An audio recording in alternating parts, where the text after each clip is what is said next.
여섯 번째 질문, 아마 오늘 마지막일 텐데요. 이 여섯 번째 질문은 그나저나 다섯 번째 질문까지 얘기했었던 그 한국과 미국에 걸쳐서 나오는 그 사안에 대해서의 얘기는 아니에요. 이거는 그냥 일반 그 소득세 신고와 관련된 내용인데요. 좀 중요한 사안이기도 하고 오늘 같이 다루면 좋겠다 싶어서 추가로 얘기합니다. 얼마까지의 수입에 대해서 보고하지 않아도 되나요? 라는 그런 질문인데요. 자, 수입이 적으면요, IRS에 보고하지 않아도 된다고 들은 듯 하다 라는 말씀이죠. 그랬을 때 리밋이 얼마냐?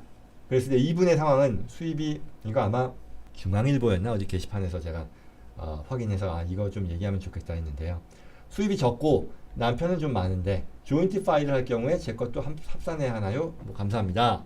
앞서 제가 잠깐 얘기했었던 게 이 스탠다드 디덕션, 그렇죠? 표준 공제보다 내 수입이 작으면 세금 신고하지 않아도 된다라는 게 합법이라고 말씀드렸잖아요. 합법입니다. 합법인데 그 말은 내가 개인이요, 뭐 부부 공동 아니고 일단 개인이라고 하면요, 내가 버는 게 매년 스탠다드 디덕션이 금년 같은 경우 22년의 경우는 12,900불, 제가 금액은 생각이 안 나는데 뭐 13,000불이라고 할게요.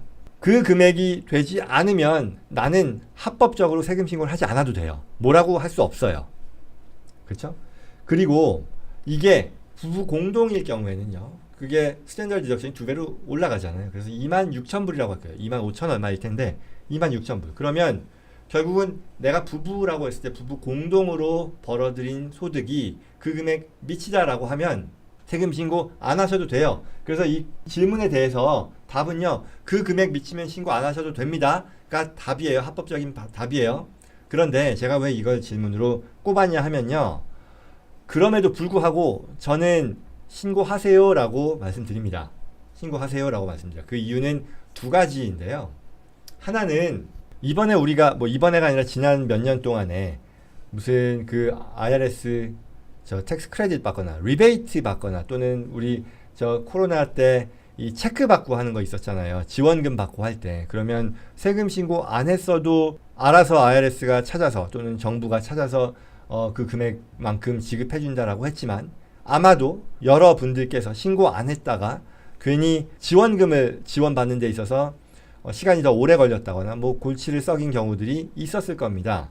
따라서 그런 것들을 감안해서도 신고하는 게 좋겠고, 아니면 우리 그 저소득층에 대해서 지급받을 수 있는 Earned Income Credit이라던가 Earned Income Tax Credit이라는 게 있죠. 내 부양가족 수, 그리고 내 파일링 스테이터스, 그리고 내 수입 금액에 따라서 얼마씩 정부가 추가로 보조금, 텍스 크레딧의 형태로 보조금을 주는 게 있잖아요. 그런 것들, 또는 Child Tax Credit, 자녀들이 있을 때 내가 Child Tax Credit을 받느냐, 이런 것들이 결국은 신고를 안 하면 내가 그 기회를 놓치는 경우가 있다는 거죠. 그러니 신고를 안 해도 되는 상황이라 하더라도 이런 것들을 감안했을 때 신고하는 게 당연히 더 좋다라는 말씀. 그리고 블랭크 리턴이라고 하면 이렇게 그다지 소득세 그게 높지 않을 경우에는요, 실제로 그냥 무료로 신고하는 그런 방식들도 많이 있을 겁니다. 그래서 하는 게 좋은 첫 번째 이유이고, 두 번째요, 이건 조금 다른 관점인데요. 이거 역시도 중요한 얘기입니다. 뭐냐면 우리가 소멸시효라고 하는 컨셉이 있어요. 이건 뭐냐면 IRS에서 또는 납세자도 마찬가지고요. 과거의 세금 신고에 대해서 IRS 입장에서는 문제 제기할 수 있는 기간이겠죠.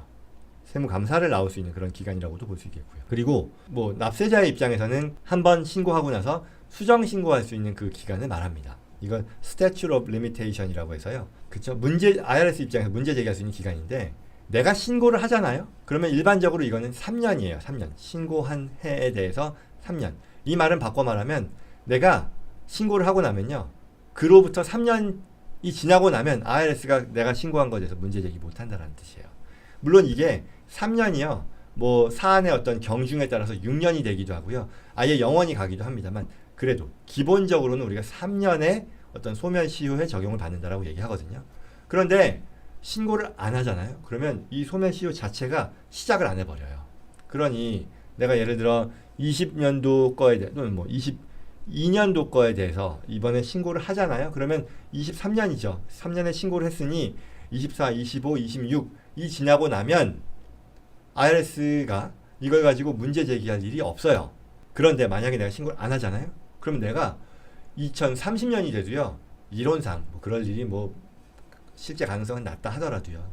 그 2030년이 되더라도 이거 신고 안 했으니 IRS가 여전히 칼자루를 쥐고 이거 어떻게 된 거냐라고 물어볼 수 있는 그런 권한을 주게 된다라는 거죠. 그런 면에서 보면 신고하는 게 좋겠죠. 그리고 또 뭐였더라? 이런 거 있잖아요. 또 우리가 뭐 론을 받아야 되는데 세금 신고서가 필요하다거나 뭐 이런저런 것들이 있을 때, 그건 아마 처음에 얘기했던 그 여러 뭐 크레딧 받거나 혜택 받을 때 신고해 놓는 게 좋다. 그거하고 비슷한 얘기일 텐데요. 이와 같은 두 가지 사안을 봤을 때 신고를 꼭 하시는 게 좋다. 안 해도 되는 그런 합법적인 근거가 있음에도 거의 예외 없이 신고를 해서 안 해도 된다라는 신고를 해서 나는 세금이 안 나오는 사람이다라는 것을 내가 프로액티브하게 자발적으로 IRS에 기록을 남겨놓는 게 더 바람직하다라는 그런 내용이었습니다.